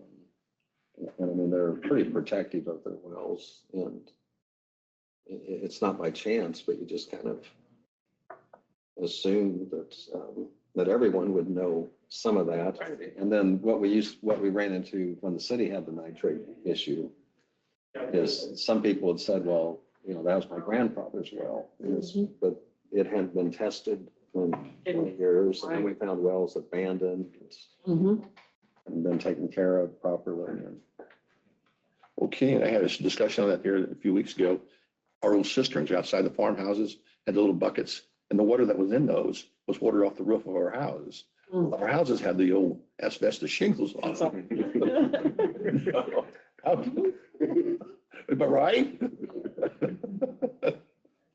So did the Lawrence Welk guy, did he actually a repertoire of jokes or? Did you really know That's that? good. I didn't know that You didn't know one. about the three daughters? No, I didn't know. I'll take a brief break until 11 a.m. regular meeting. Kenny, Yeah. want to make sure you knew that if you guys out at Abilene Machine wanted to do a Stop the Bleed class, I'd take 10 at a time and get you some Stop the Bleed kits out Give there it for your Priscilla. guys. Priscilla? HR. Yeah. Not mine. Make it hard. I just wanted some of our industry to know because, you know, we've We've done a class before. we've gone to Great Plains and stuff and we offered the class. I'm like, well, we're going to do this. I'm like, you know, but we sent a guy out there with an arm trapped in a machine. We sure could have used a tourniquet on the guy, you Yeah. know, is so to get people I trained. know we did it, this some years ago, but I know we've done it before. But now I have $100 kits I could give you with tourniquets and all that stuff in it. Everybody that takes a class gets a kit. You want his card? Yeah, you can do that or, yeah, you can give it. Yeah, you don't have any on you, do you? I don't. I'm gonna refer you to Priscilla Abel, Okay. And I'll just call out there. HR manager. But I'm like, no, anybody, you guys are pretty prone to get hurt Yeah, pretty we bad. actually had a gash in a guy's leg. That's what I'm referring in to. summer. And this shows you how to stop it. So if, you know, we get 10, 15 people out there trained to do that and give them the resources to do it with, you know, put the kits in their car, or keep them with them somewhere in the building. We put 10 around the different building with fire extinguishers where we usually keep them. That would work good. The other guy we hired, a new safety guy. He's pretty good. Regardless, I'll get you the figure.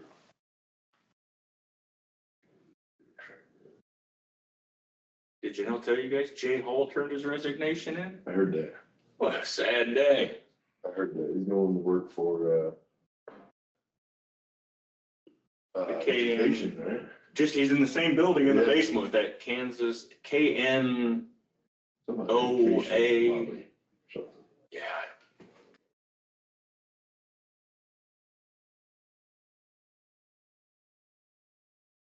You know that. It was funny, they were. Reverse osmosis, it cures, when it goes through there, it's so dense, that filter, that it cures the contaminants. You know, Johnson County pays Most 20% of the people, states, and the only thing like, is, every year in taxes. Maybe you know that. How about they just the stop? RO water does. And then the old boy doesn't from taste, Russell, why so would we people stop don't there? like How it. about Yeah, 100? and so they actually- She said that. And there's just eyes. She said, well, Sarah, listen. They're very good. Don't forget it. What are they gonna do if 105 Yeah, that's exactly right. Come after everything.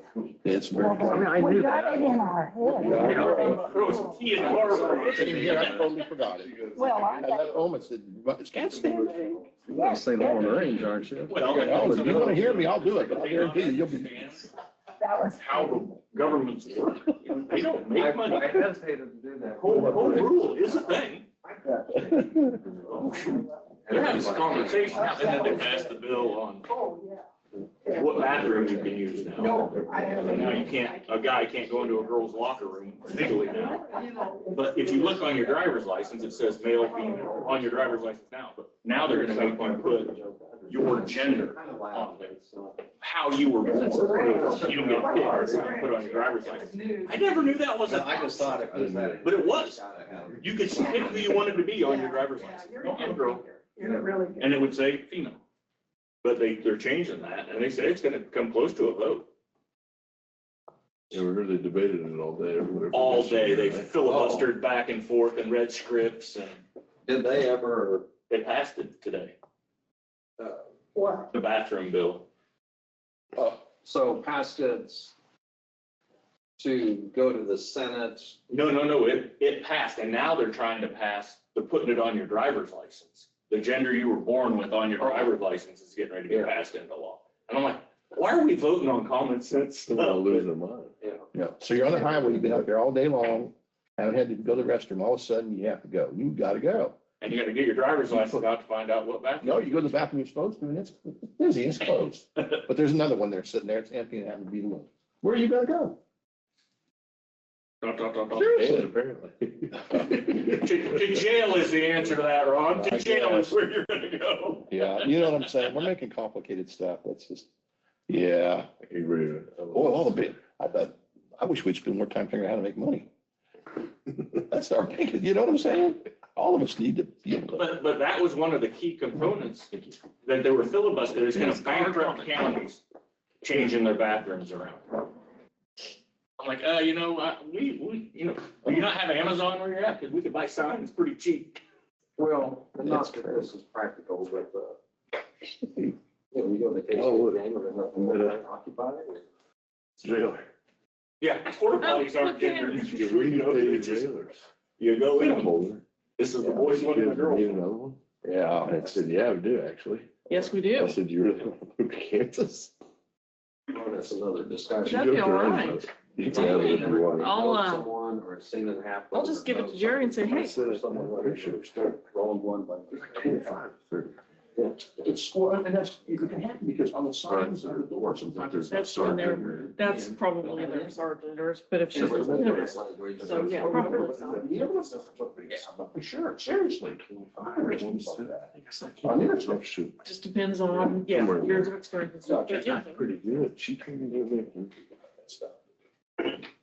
It's like she said, make it on the same. What about on the traveling vehicles? I got she can. Her husband runs hunting and salvage. Gotcha. On the Greyhound buses. Yeah. Well, she wants to open a satellite office up here or something. No, I'm by my competition. Okay, never mind. I mean, if they want to, it's free world, but Yeah. free country. KP&L was interested in running as a utility. And you would get a bill from them, but they didn't get money, so they had talked to the reverse osmosis place. But anyway, so they got a little jet for us to go home. Gosh, listen. I'll see about putting something on our website too. 250th thing. I Yeah, didn't think about it. I got it. maybe do a Facebook post, like a poll I can look over my shoulder and see the pilot. maybe, or something. Yeah. I don't know. People do, is it? It'd be nice to. I feel like I get See the backwards. I thought, one of them deals that I feel like I need like their permission, if that makes sense. Well, it does. Like it feels like it's their. If that's their priority, then yes. Yeah. Yes, yeah, no. Permission not to do it, but Yeah. they want to do it, we'll do it. And it was. Let me see what we can put out there. And so it was. The passenger We gotta station, keep the but key. if someone really uses the stuff, No big deal. You know, that's the struggle sometimes. So we had. This is, Keep it. No, I said we do it. Did you go listen to the governor? I did. What did you think of Dillner's speech? I did not stay for that.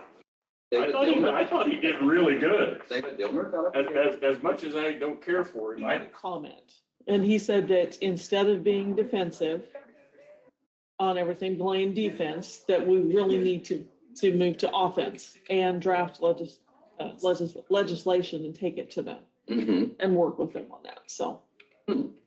it's not just retaliating and dealing with the burdens put on us. Right. So I didn't, so I listened to the governor and then I left. Okay, As they said, the legislature was still in session. The panelists, did they ever show up? they did not, so we had a discussion with Nathan and Spencer and Jay. They talked about building relationships and that, so, and then we left about 6 and Long Beach was walking in. So I just talked to him very briefly and said, if there's something for the local world congress, Upstairs. we went for an hour. Actually, I had so much for lunch.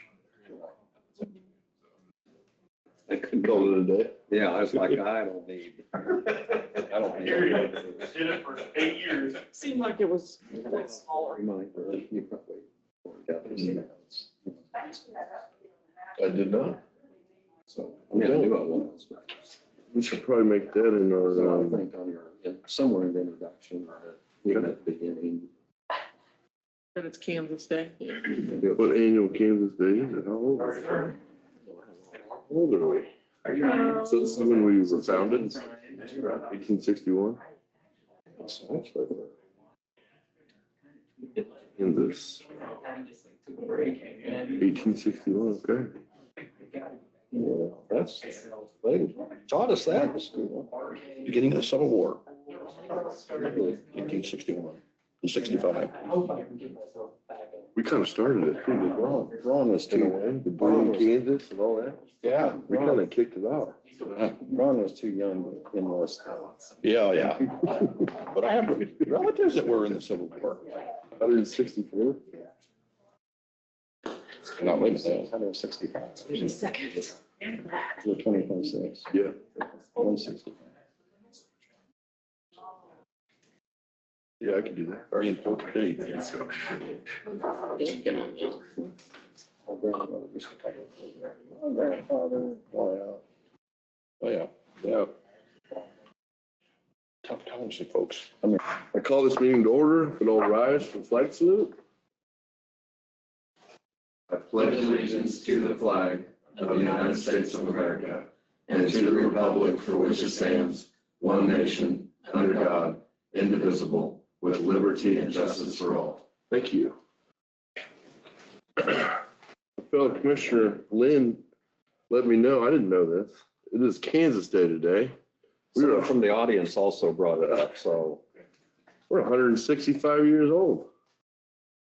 So yeah, happy birthday, man. Happy birthday, Kansas. I didn't know that. Thank you. That's why he didn't bring the cake. Didn't have time. That is kind of cool, though. 1861 was when we were founded, and Ron let me know that was the start of the Civil War. I thought it was 62. Yeah, it's great heritage as far as Kansas beginning and. Hopefully, here's to another 160. We did not believe in slavery. No. We tipped the balance. That's right. We were a free state. Fighting the bushwhackers. You remember that terminology? I went to KU, so we talk about it a lot. Yeah. Big center point of KU. We still remember. We burned our city. Don't forget. Okay, enough of that. Moving on to the approval of the agenda, we do not have any additions today. Yes. Letter. Oh, that's correct. Letter of support.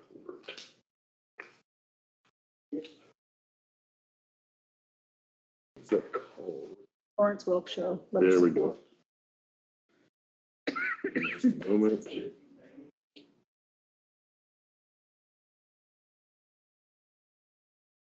Okay. On the agenda today, we have the CDBG Project Grant Rural Rentals LLC, approved grant agreements and contracts. John Cole here on behalf of Rural Renters LLC. I believe Deb Oldie will be on the phone, or not in attendance, with North Central Regional Planning. Also have considered purchase of Windows servers licensing that we heard about this morning from Dustin. We also have a consideration of letter of support for the Lawrence Welch. Do I hear a motion to approve the agenda? So approved. Seconded. All those in favor say aye. Aye. Motion carries. Moving down to consent agenda. Minutes are provided in your packets for January 22nd meeting. Payroll of $467,296.76. Special checks of $40. Abated tax of $7,495.44. And health insurance of $483.30. I move to approve consent agenda. Second. All those in favor say aye. Aye. Aye. Motion carries. Commissioner comments, committee reports. Do you want to kick it off, Ron? Yes, I again want to reiterate the work that the folks have done here at the county for keeping our roads and streets and stuff safe for us. And that was a remarkable feat with that snow we had. And I sure appreciate them and thank them. Thank you, Ron. Lynn? Couple of things. All of us, it's sad to hear fire down at Navarre, and there's a loss of life of a child.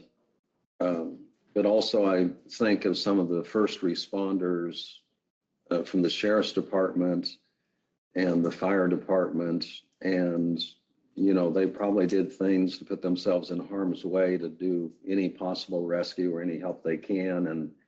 And you never know what's stored next to a house and buildings and all sorts of things. But, that's pretty traumatic, some of the things they go through. And they're just out there to help citizens. And so, this did have a very sad part with the loss of life, but also, think of those people that go out there and are the first ones there. And I would also like to mention our dispatchers and EMS, and actually Martin was there, brought the tanker out, so. Oh, okay, yeah. So, yeah, so thanks for mentioning that. The other thing I was going to mention, I was in Topeka yesterday, and Kansas Association of Counties has a meeting, and they give us an update on some of the early legislation, but also had opportunity to go into the House chambers and listen to some of the debate that was going on. Happened to see Marcia Wilson, and she had her family up there, but Greg was on the floor the whole time, and so never really got a chance to visit with him. But Scott Hill, our senator, I had a chance to visit with him, and Lane Bowers, just more of a brief hello. But you appreciate that they keep in contact with the county, and there's some people like that that we can reach out to. And so anyway, I'll mention one other thing. This is just kind of on the side, but I had sent a book to someone. Mac Teasley wrote a book on Eisenhower, and very insightful.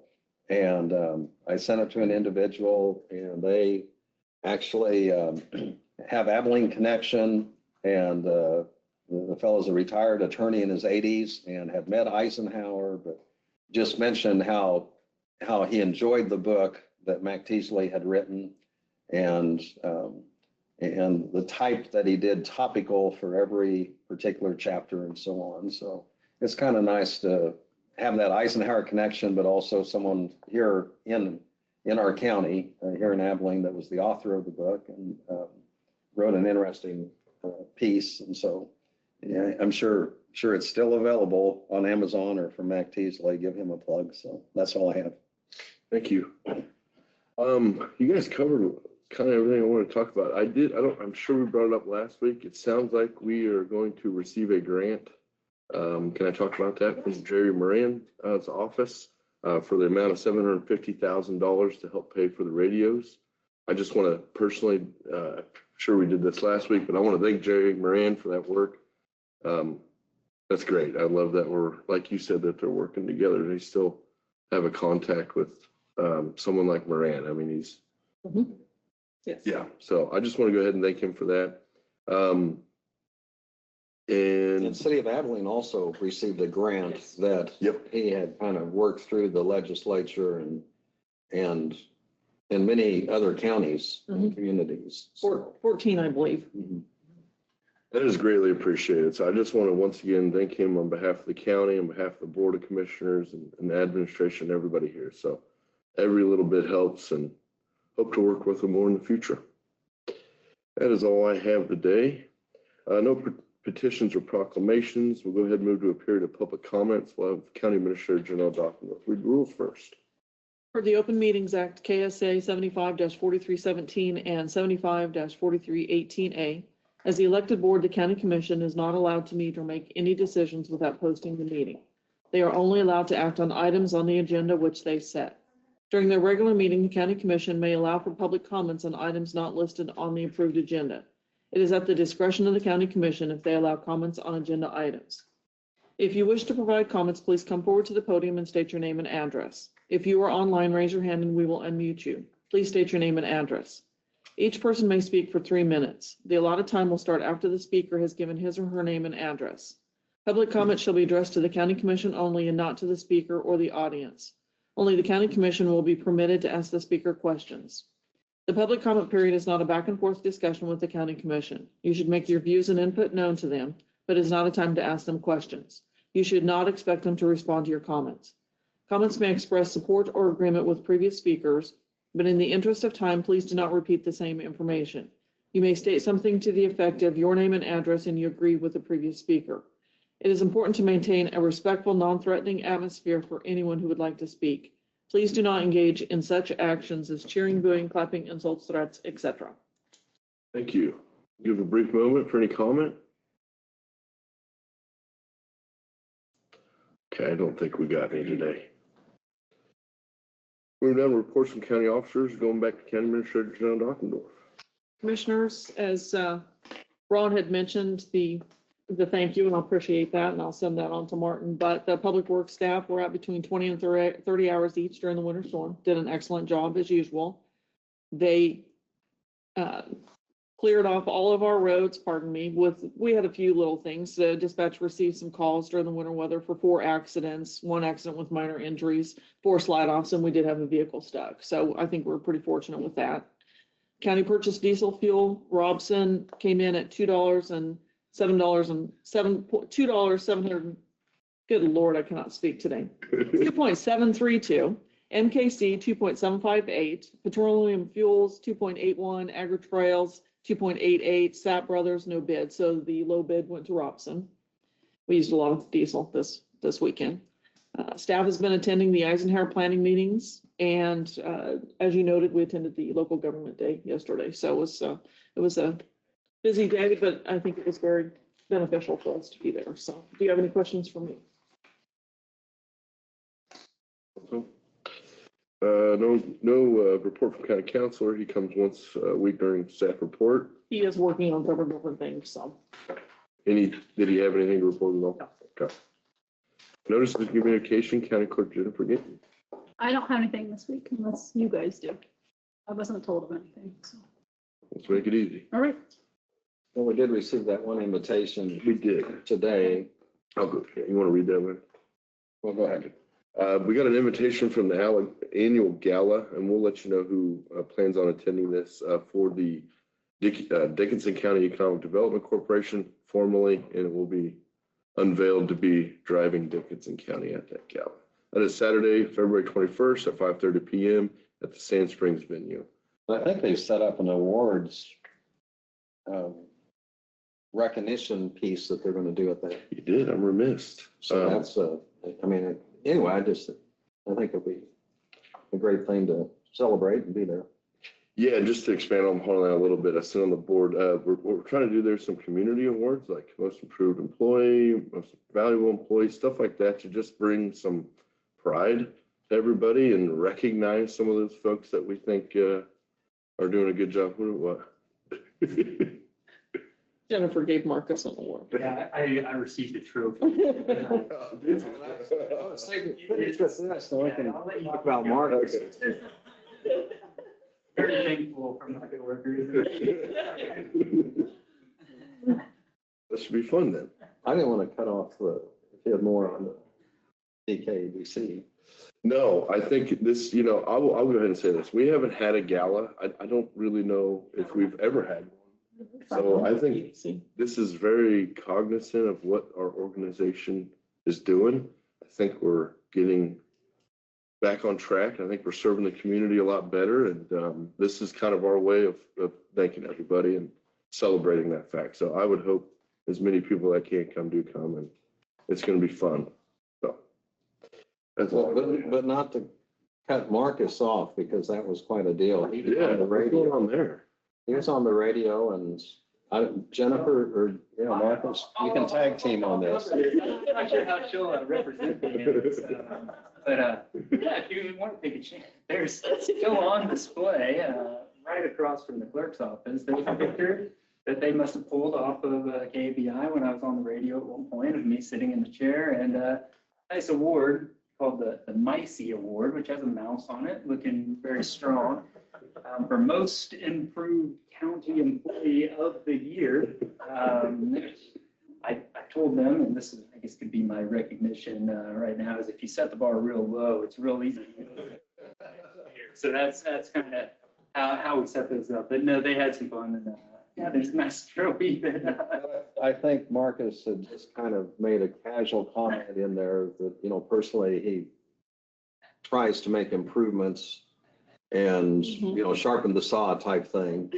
And that got interpreted that he's made improvement, so the staff had a little fun. And instead of having it, a coffee talk type thing or coffee break, it was, they found an award. And I think Jennifer has it across from her office, and I don't know if anyone's taking credit for who created that, but. So we got to own most of. It may be a employee around here. It may be a trophy that gets passed off each year, or it just may be a one-time deal, but. Hey, you're gonna have a hard time getting out of my Congratulations. office. That proudly, so if they want to take it away from me, it's gonna be tough. He's gonna take it home. He was a state wrestler guy. A couple of years ago. Still good. But That's good. Fun. I don't think it would sell for much on eBay. It didn't impact the budget. It was, Sentimental. They probably wouldn't take it back. Let's go ahead and move on here. We got the CDBG project grant, Rural Renters LLC. This is approving the grant. I think there's nothing new here. This is just approving what we've already talked about. And Deb is online. Okay. Do you guys want to have a presentation, say some words? I guess since we're on the agenda, I can get up and say a few words. Take one quick step back. I just wanted to commend one of your county employees, Mark Tannehill. I think there was something that was posted on Facebook. Somebody had dropped bags of leaves kind of up in my neighborhood. And I went to go pick them up myself, and Martin had already got them all picked up, and he was loading them on the truck. I think that's maybe not his responsibility, but whoever usually does that type of thing was busy. And Martin just kind of took it on himself. So I just wanted to pass it along to you in case you guys missed that. So I was impressed with his work on it. On to the agenda item now. We're just really, really thankful for your support.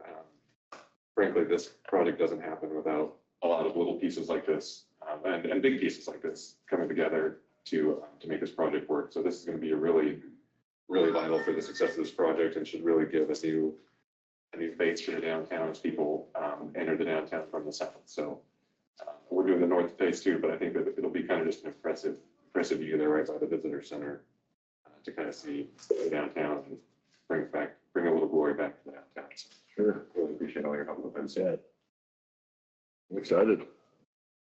So January 28th, we think we'll, is that what this is saying? When are you going to be done?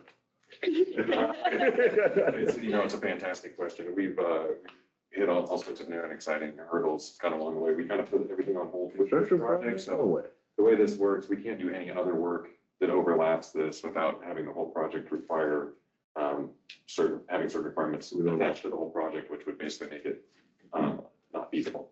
So we kind of just decided to put everything on hold. We could have attempted to do everything else and then waited for this, but then we'd have to be finished with that before this started. So this is kind of the route that we chose. I would hope we've got a new, actually just spoke to him this morning. I'm excited to have him on board. We've got a owner's rep on board who's done some really awesome projects, multi-million-dollar projects all throughout the state. So he's really good at managing the project and kind of giving me a little bit more bandwidth to do what I do and having him focus on that project. So also excited to get this going. And I'm an eternal optimist, so I'd like to say we've got construction done sometime in October. But that'd be cool. Yeah, I think it'll be fantastic. I'm really, really excited to move this forward, and we've got some exciting partners and people interested in the space that I think will liven up the downtown. Absolutely. I agree with you. Commissioners? Thanks for the good job. Yeah, likewise. I think it's great that we got members of our community. There's others, including you, that are investing their time and money back into the community. That's what's gonna really grow us. If we all look inward and see what we can do to improve it, I think we'd have a lot better community when we got done. So thank you for your effort and your time. Thank you. Downtowns are important, so. Oh, man. Yeah. It's Deb want to say anything? She good? Oh, she's not online. Okay, never mind. She is online. She's unmuted. No, I don't have anything to add. I'm mostly here to also express thanks and then answer questions if you have them about those contract documents, which I think are pretty self-explanatory. And I think Marcus has that covered as well. So, but I'm here if you need it. Absolutely. I do not. We've reviewed this, it seems like a couple times now, so I think we're on the up and up, and With that being said, I like to hear the updates though. yeah, I do too. Yeah, I'm with that. I would love to know where you're at. If you want to come in a couple months or whatever, Yeah, I would let love me to know how things are going. I think, and Deb might be able to speak right off the top of her head on the timeline for the bid process and all that. Obviously, you've got the documents in front of you. But yeah, we will absolutely keep you posted. Hopefully you'll get some of those updates with your eyes as you drive into these meetings. I do drive right by it. It'd be kind of hard to miss. Yeah, you're welcome. My plan is to be able to have that open for some tours at some vital points for the public to be able to see those and kind of start the marketing process. That would be great. Maybe you can invite us, maybe get an early tour or something, huh? Be my pleasure. Hey, let's do it.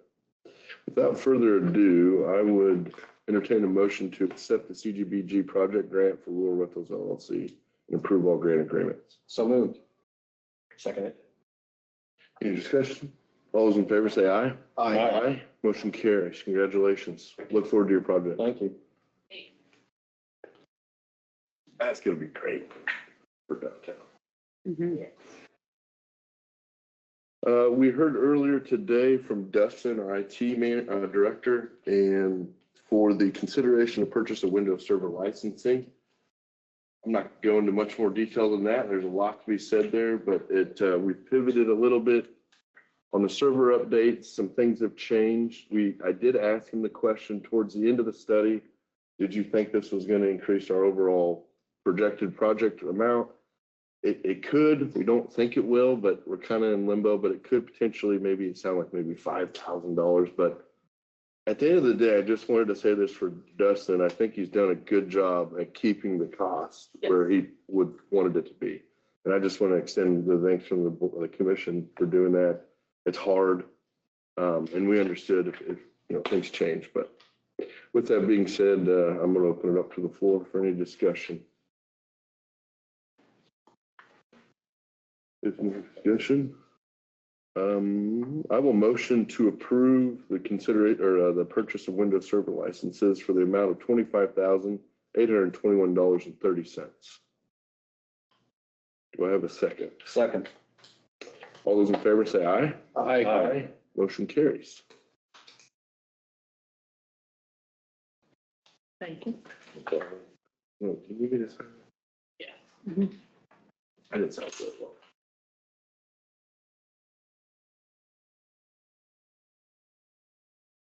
Next is a letter of support from Lawrence Welk Show. We heard also in a study session about this. You want to talk about it? Sure.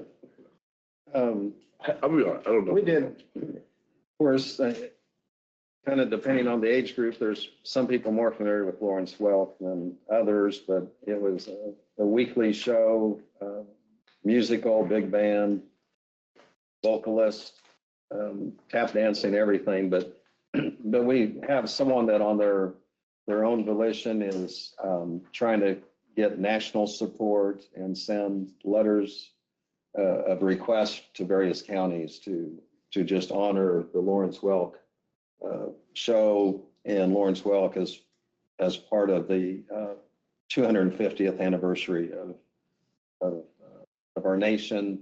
And they're going to go ahead and try to seek some legislation, but they're trying to show support. And one of the things on this, the city of Abilene has already sent a letter of support. And the caller that called in had just mentioned the connection that Lawrence Welk had they had performed on request on behalf of President Eisenhower back in 1957, I believe is what he mentioned. Mm-hmm. And so he thought with the connection there, kind of further solidified why he would like to have a letter of support from us.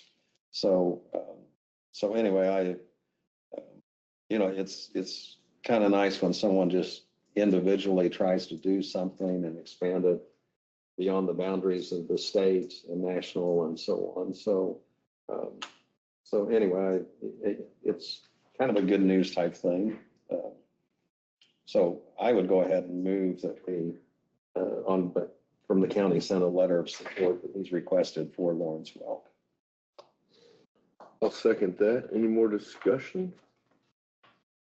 All those in favor say aye. Aye. Aye. Motion carries. we will support the 250th anniversary of Flex or something.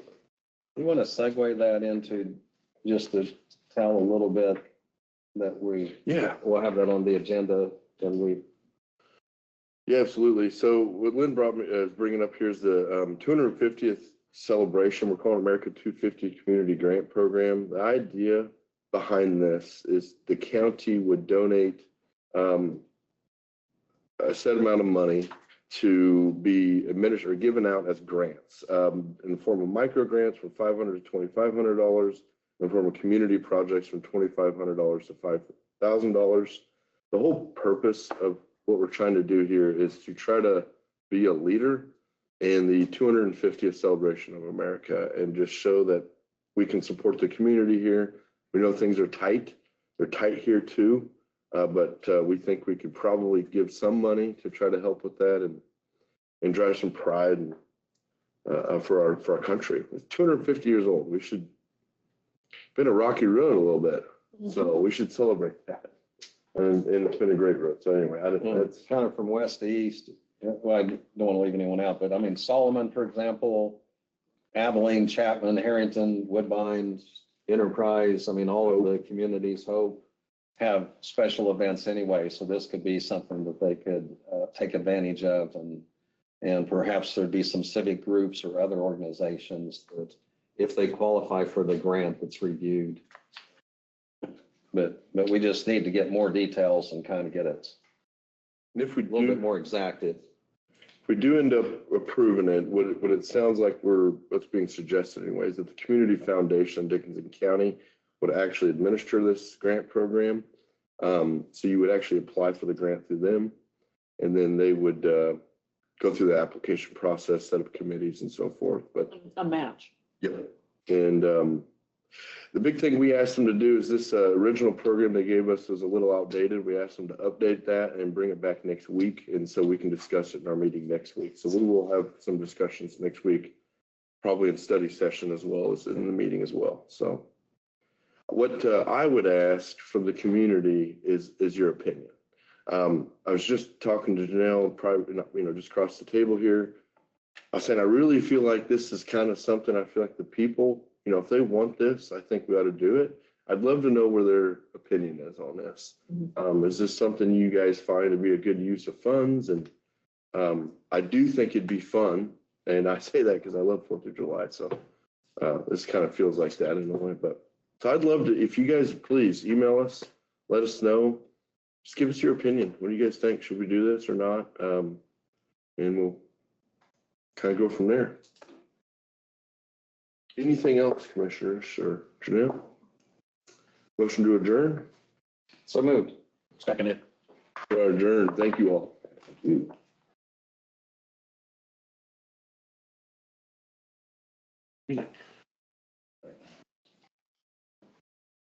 Someone take